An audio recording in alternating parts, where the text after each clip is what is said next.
Mosaic, a daily news program from Bank TV, presents a selection of news reports from independent and state-controlled broadcasters from throughout the Middle East.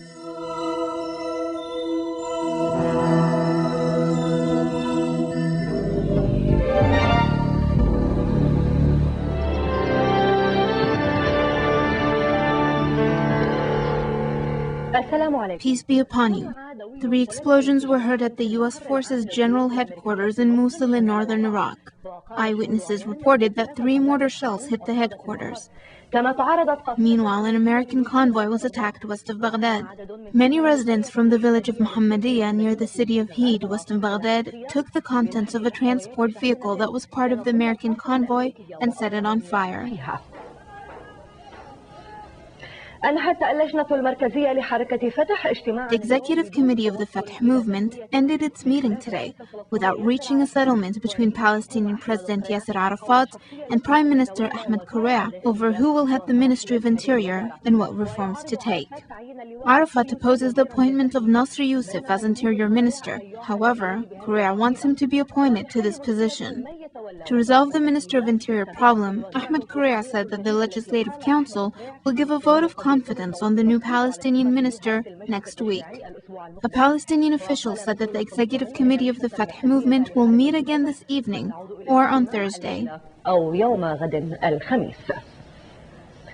A statement released by the Israeli government states that the Prime Minister has not suspended an agreement for a planned prisoner swap with the Lebanese Hezbollah. Therefore, he will submit the plans which will be voted on in a government session next week. The statement was not clear on whether the announcement of the vote meant that they have reached a final agreement with Hezbollah. The Turkish Prime Minister Recep Erdogan denied a request by Israeli Prime Minister Sharon to make a one-day working visit to Turkey. An official Turkish diplomatic source said that Erdogan refused, confirming that it was impossible for Sharon to make a visit due to Tayyip Erdogan's busy schedule at this time. A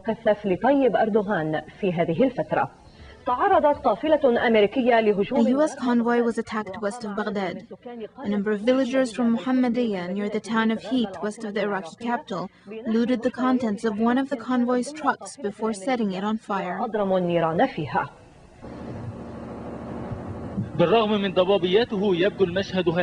Despite the fog, everything seems to be calm in the green area in central Baghdad, which is under U.S. control.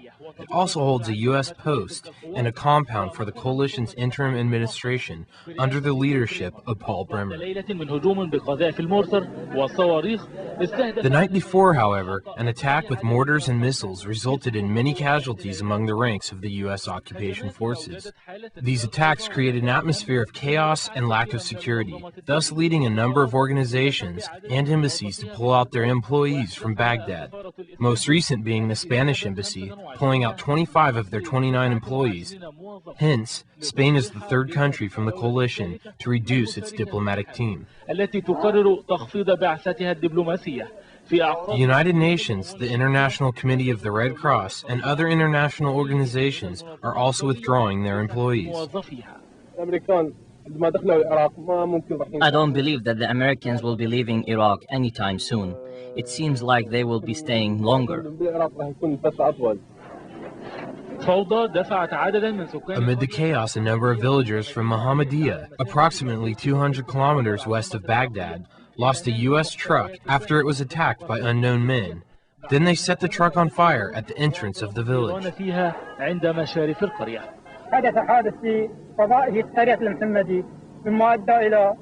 The accident happened at the entrance of the village of Muhammadi. Then the tires of the enemy coalition's vehicle went on fire. There were several explosions, and the crowd also set it on fire.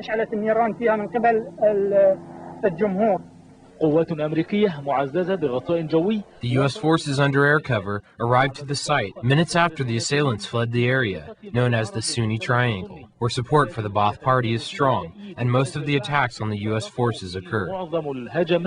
ضد قوات الاحتلال الأمريكي. The results of a survey released today reveal that more than 2/3 of Israeli Jews are afraid of becoming a minority in comparison to the Arab population, as long as the Israeli occupation of the West Bank and the Gaza Strip continues.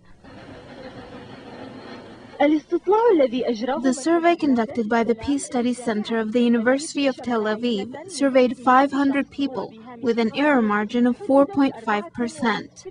The poll reveals that 67% of Jews are afraid of becoming a minority in comparison with the Palestinian population, as long as the Israeli occupation of the West Bank and the Gaza Strip continues. 24% of those surveyed held a different opinion, and the remaining 9% had no opinion. However, a large number of Israelis are afraid of becoming a minority in comparison to the Palestinians. A large number of those polled said they prefer a separation between Israelis and Palestinians and prefer the creation of a Palestinian state alongside an Israeli state. 78% of Israelis support this idea, whereas only 6% support a one-state solution. The results of the opinion poll are not surprising. The Israelis have been concerned of becoming a minority for years. Israel's latest census results show that the size of the Jewish population is declining, in contrast to the growth of the Palestinian population, thus explaining their concerns. According to estimates, in the year 2005, the Jewish population will be about equal to the Palestinian population, with 6 million Jews and 6 million Palestinians. But in the year 2010, the Jews will become a minority. Without a doubt, the population growth has an impact on these numbers, since the growth of Jewish families is less than that of Arab families in the region, in particular, Palestinian families. Furthermore, the current unstable conditions in the area decrease Jewish migration to Israel. Therefore, without a doubt, the Jewish authorities will be searching for new ways to change the current situation.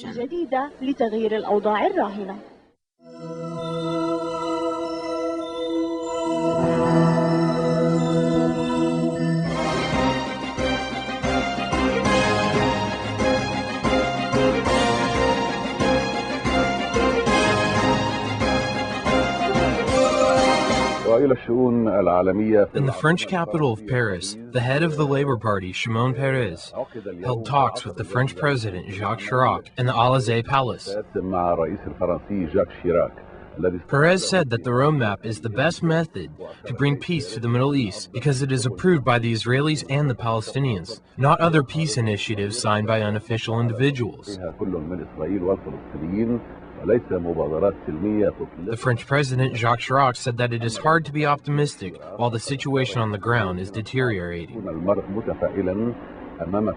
Chirac also confirmed that the roadmap is the best method to achieve peace between the two parties. The two officials talked about Iraq and the Iranian nuclear program as well. Had a good talk about what should be done in order to reopen the peace process. I mentioned it.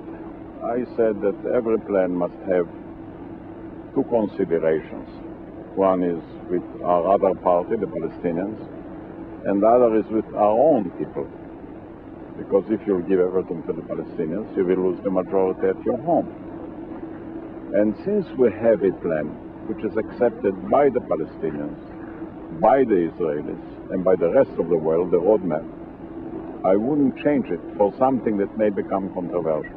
I have nothing against the Geneva proposal, but if we have something in hand for the first time that all parties agreed upon, why give it up? And why start again negotiations? Because the situation is already loaded and heavy, and better to invest more energy to move the roadmap than energy to develop another roadmap. That would be my position. I have nothing against it, but I think it's wiser to take something that created an agreement and start again to negotiate another agreement which I'm not sure we shall agree upon.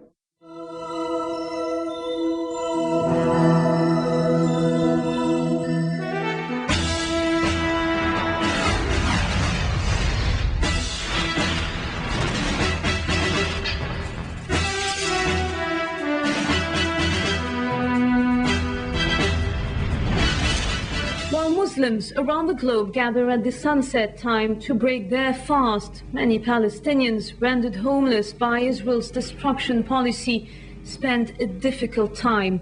At every iftar, they remember their martyrs and pray for the end of occupation. I wish we could own a home one day, as do all children. Ramadan is our guest now, and soon winter will be, and still we are homeless. With these words, this young girl summed ongoing Palestinian miseries. Palestinians made homeless after Israeli occupation troops swept the Gaza Strip refugee camp of Yubna on the border with Egypt are almost fasting day and night. Now they are gathered in the nearby sportive stadium. Their iftar is prepared in a hurry if food is available. If not, they have no other choice than breaking their fast on meals offered by charity organizations at nearby tents. We are not displaced, we are homeless to be more precise. We cannot have our iftar with our families, as you can see, and no one from the Arab countries is willing to have a look at the young children who are homeless during the holy month of Ramadan.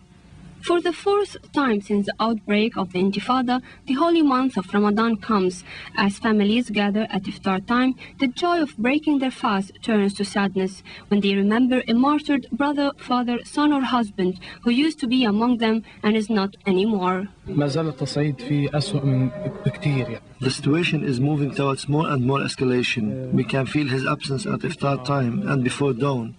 My father and I used to wake 4 of my brothers for suhoor. Now we wake up just 3. On the first day of the month of Ramadan, my son was killed. May Allah have mercy on him and may he be in heaven. Before his martyrdom, he bought 2 cans of honey and butter. He wanted me to make him some cookies for the month of Ramadan. I prepared them to honor his memory. They told me, how come your son was martyred on the first day of Ramadan and you made such cookies? I told them there is no problem. My son died a martyr, a groom. Thanks God. His martyrdom makes us proud and I must make the cookies for his sake. And the tough scene at the Israeli occupation checkpoints is recurrent at daily basis. Thousands of Palestinians are almost always forced to spend hours submitting to the whim of Israeli troops banning them from moving. They would break their fast on few drops of water mixed with gulps of poisonous gases. Even worse, an Israeli bullet might penetrate the bodies already weakened after a whole day of fasting. Political turmoil reigned over Sri Lanka after President Chandrika Kumaratunga used her executive powers to impose the state of emergency, which gives sweeping authority to the security forces to arrest and detain suspects. The move followed Tuesday's sacking of the Ministers of Defense, Interior and Information, as well as the suspension of Parliament. Sri Lanka's president declared a state of emergency on Wednesday after a gloves-off political fight between president and the prime minister threatened a fragile peace process with Tamil Tiger rebels. But an advisor to President Chandrika Kumaratunga said there would be no change to the ceasefire between the government forces and the Tamil rebels, despite differences with Prime Minister Ranil Wickremesinghe over his handling of the 20-month peace process. And the top negotiator said peace talks will go ahead. I am specifically authorized by President Kumaratunga to state that the ceasefire agreement stands and will stand. There is no question about that. The President has no intention whatsoever of resuming or provoking the resumption of hostilities. The president sacked the defense, interior and media ministers on Tuesday, suspended parliament and ordered troops to guard key installations, raising questions about both the future of the government and the direction of the peace bid. Kumaratunga went on nationwide television to defend her actions. The disturbing developments of the past few months, culminating in the events of the last days and the ineffective steps taken by the administration to ensure national security, have led me to take the view that firm and steadfast action is necessary to remedy this situation. I have accordingly decided to take over 3 areas of government in which I feel urgent corrective action is required. The move drew fury from Prime Minister, who is on an official visit in Washington. He described it as desperate and irresponsible and said they could plunge the country into chaos and anarchy. It came just days after the Liberation Tigers of Tamil Eelam released a proposal on power sharing the government hoped could be the basis for fresh talks. The Premier said he would continue with his schedule in Washington, including a meeting with President George W. Bush at the White House. The United States urged both Sri Lankan leaders to work together. Neighboring India, as well as the European Union and the United Nations Secretary General Kofi Annan, joined the United States in expressing fears for the island's fragile peace efforts with Tamil Tiger rebels to end 3 decades of conflict. India, which sent troops to Sri Lanka to fight the Tamil in the 1980s, expressed surprise at the sudden turn of events. The split in the government has been building since Premier's party won parliamentary elections in late 2001. Kumaratunga was sharply critical of government efforts to end the war with the Tigers over a separate state from minority Tamils. The president is elected separately from the prime minister and parliament and has vast powers under the constitution. The EU Commission decided on Wednesday to hit imports from the US with duties of $200 million from March 2004 in retaliation against a US tax scheme which provides tax relief to US exports and has been condemned by the World Trade Organization. Earlier, European Trade Commissioner Pascal Lamy warned in Washington that Europe will impose multi-billion-dollar sanctions if the US fails to scrap export tax breaks this year. Tension rose again between the European Union and the United States. The EU threatened to move quickly to impose economic sanctions on the US if America does not remove heavy tariffs on steel and repeal a specific tax break for US corporations. For those who remain interested in the simpler question, which is whether the Europeans will or not retaliate, the answer is yes, if the US do not move to comply with these clearly recognized deadlines. Consider Fisk, where we've been waiting for compliance since November 2000, 3 years ago, when the WTO appellate body found against the Fisk for compliance. We have said that retaliation will begin in the early part of next year if this legislation is not repealed before the end of this year. On steel, we've already taken a decision to retaliate if the appellate body on November the 10th finds that in our favor, and if the US tariffs are not withdrawn within the 5 days of the adoption of the report by the dispute settlement body, which is a month after 10th of November. So if the US were not to move, retaliation is a racing certainty in mid-December. US President George W. Bush introduced the tariffs in the year 2000 in an attempt to allow the domestic steel industry room to reorganize. The World Trade Organization is scheduled to rule next week on a U.S. appeal of a WTO ruling last May that the U.S. steel tariffs violated WTO trade rules. The U.S. administration is currently reviewing whether to keep the tariffs in place for the full 3-year coverage period, which would run until March 2005. The White House is facing heavy political pressure from steel-producing states such as Ohio, West Virginia, and Pennsylvania, all key swing states, to keep the tariffs in place. Turning to another bitter trade dispute between America and Europe, Lamy also said that the EU would impose up to $4 billion in additional sanctions if the US Congress failed to repeal a tax break for US corporations that the WTO ruled as illegal. Both American House and Senate committees have passed legislation that would replace the WTO illegal export subsidy with a different type of tax break for U.S. companies. But the two chambers remain far apart in the approaches they are taking to the replacement tax break.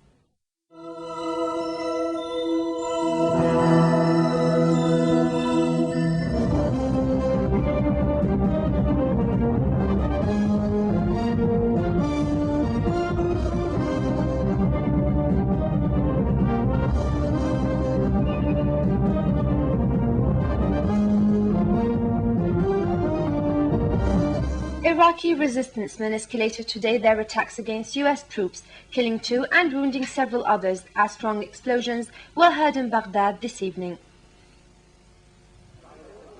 Huge explosions rocked central Baghdad this evening, Iraq. Police said 2 mortars landed inside the compound used as the headquarters of the U.S. occupation. 4 large explosions could be heard about 7:45 p.m. and smoke could be seen rising from the northern end of the U.S. compound near Al-Jamhuriyah Bridge over the Tigris River.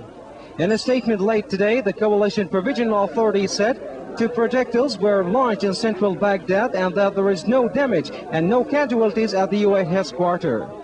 But AFP said that 4 American soldiers were wounded as a result of the explosions.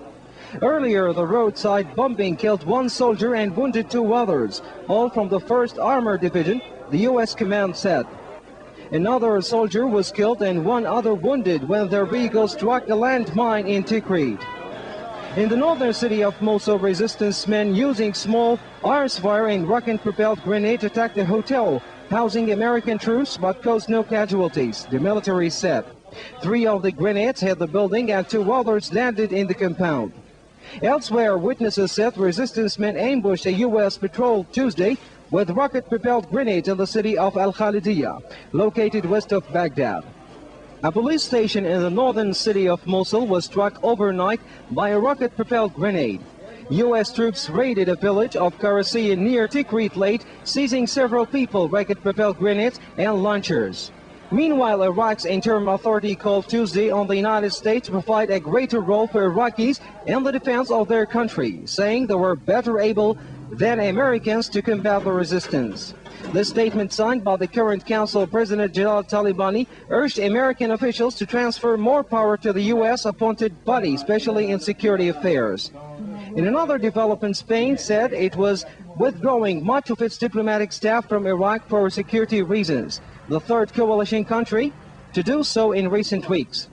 The Spanish embassy will remain open, but with minimal staffing and a significant number of its 29 member staff in being pulled out.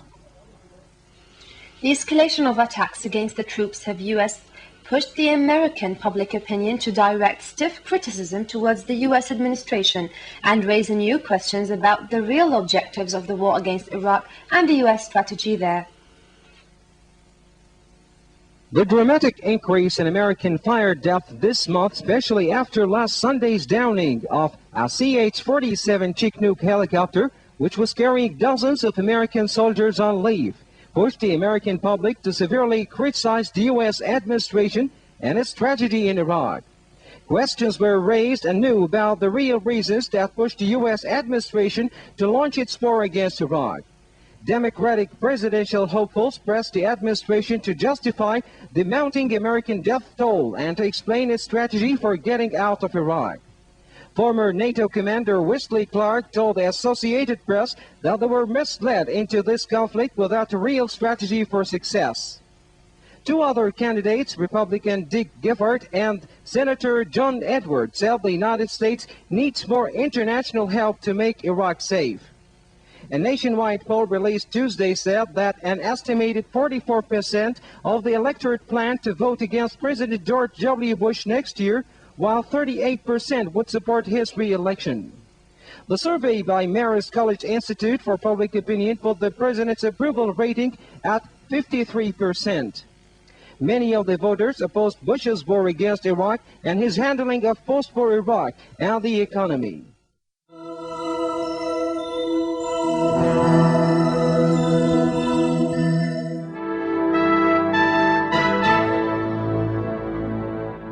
The French government has made another call for information about 2 journalists that disappeared during the war in Iraq.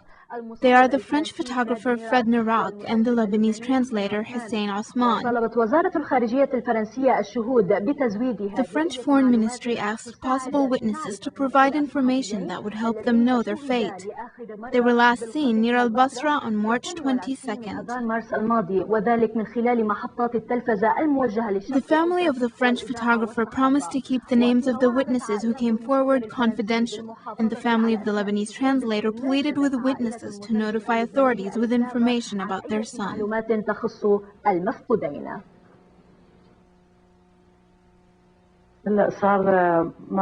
It's been 6 months since my son disappeared.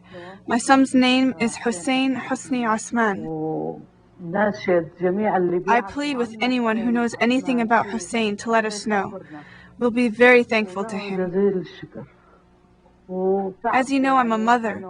I hope that no mother will be deprived of her son, God willing.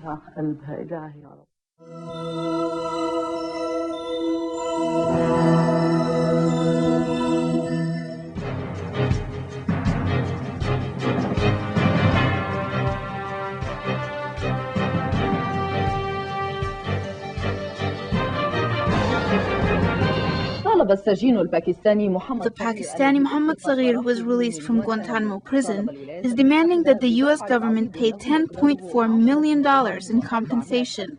Saghir talked about the inhumane conditions of his arrest.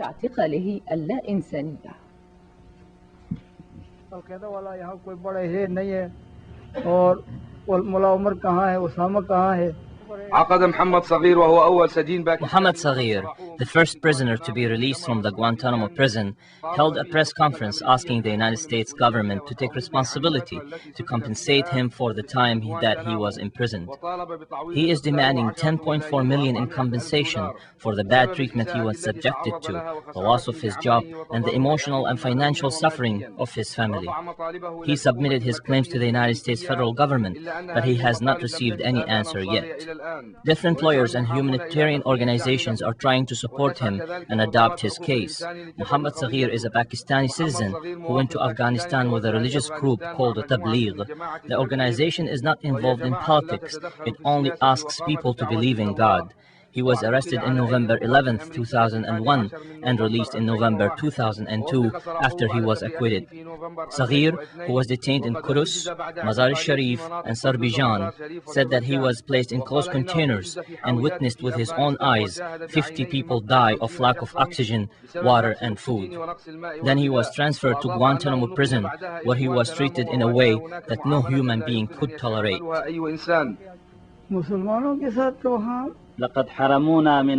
They did not allow us to pray. They shaved our heads, kept us from sleeping, and put us in cold rooms as a kind of punishment. The size of the rooms were very small and looked like animal cages. They used many psychological means to pressure us. When they realized that I have no relations with the Al-Qaeda and the Taliban, they released me and gave me $100. I was jailed without a court hearing, and the rest of the prisoners have not even been tried yet. That is a great injustice. This case is for compensation of $10.4 million US dollars. Lawyer Muhammad Akram vowed to help Muhammad Saghir. He took Saghir's case after his release, and he is still following up on it. The lawyer said that Saghir suffered a lot, and the United States must compensate him. Meanwhile, the Pakistani government is trying to get dozens of other prisoners released from Guantanamo prison, but the United States administration has not been cooperative on the issue. There are hundreds of prisoners in Guantanamo who are still suffering from mistreatment. Human rights organizations demanded that the United States treat them properly and try them in a fair court. Sadiq Bilal, Al-Alam Television, Islamabad.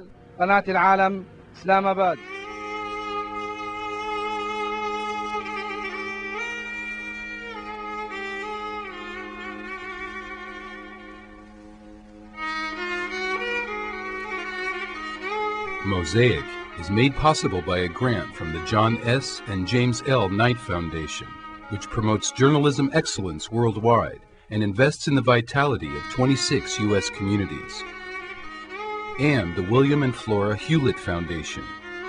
Additional support is provided by the Firedoll Foundation and Henry and Virgilia Dakin.